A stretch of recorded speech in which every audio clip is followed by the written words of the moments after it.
Share market में risk है तो इश्क है ना? काफ़ी लोग सुनते हैं, शेयर मार्केट में रिस्क है तो इश्क है। पर सवाल ये है, शेयर मार्केट में रिस्क कितना है ना? काफ़ी लोगों को ये सवाल रहता है कि शेयर मार्केट में पैसा लगाएँ, इन्वेस्ट करें तो कितना रिस्क है? देखिए, मेरे ख्याल से ना कितना रिस्क है वो तो बाद की बात है। सबसे पहले रिस्क है क्या? उसके बारे में जानना बहुत ज़्यादा ज़रूरी है। क्योंकि आधे से ज़्यादा लोगों को तो यही नहीं पता होता कि शेयर मार्केट में रिस्क है क्या? तो अगर आपको ये पता लग जाए कि से शेयर मार्केट में रिस्क एक्चुअली किस बात का है, क्या है, तो शायद आप लोगों को इतना लॉस ना हो, ठीक है? आप अपने लॉस को बचा सकते हो। शेयर मार्केट से पैसा भी कमा सकते हो। It's not about reducing the loss only. आप वहाँ से अच्छा पैसा कमा भी सकते हो। पैसा डूबना इज़ नॉट अ रिस्क, पैसा डूबना इज़ आउटकम। ये आपने रिसर्च ही नहीं किया। तो रिस्क किस-किस तरह का होता है, कितने-कितने का होता है, उसके बारे में बात करते हैं। तो मैंने आपको बताया कि शेयर मार्केट में 2 तरह का रिस्क होता है। पहला रिस्क तो क्या होता है?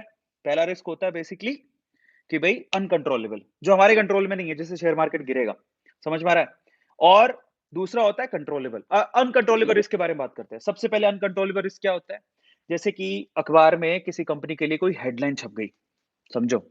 उसका मैनेजमेंट खराब है या फिर कुछ फ्रॉड हो गया है उस कंपनी में, उस कंपनी के ऊपर शिकायत दर्ज की गई है।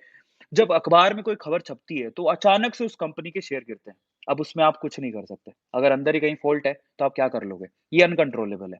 लेकिन उस टाइम पे वो शेयर गिरेगा, ठीक है? पहली चीज़। दूसरा, सेबी ने कोई रूल रेगुलेशन बदल दिए या सेबी ने किसी को वार्निंग दी है, ऐसे केस में वो शेयर गिरता है। तीसरा, कोई नेचुरल कैलामिटी हो गई, भूकंप आ गया, सुनामी आ गई, उसकी वजह से शेयर गिरता है। चौथा, अगर गवर्नमेंट बदली, तो टैक्स के रूल्स रेगुलेशंस बदलेंगे, जिसकी वजह से शेयर मार्केट में पर्टिकुलर शेयर गिरता है। पाँचवाँ, इन्फ्लेशन की वजह से, अगर कोई चीज़ महँगी होती जा रही है, जैसे पेट्रोल, डीज़ल के दाम महँगे होते चले जा रहे हैं। अगर कोई चीज़ महँगी हो रही है, तो उसका यूज़ कम हो जाएगा, जिससे शेयर गिरता है।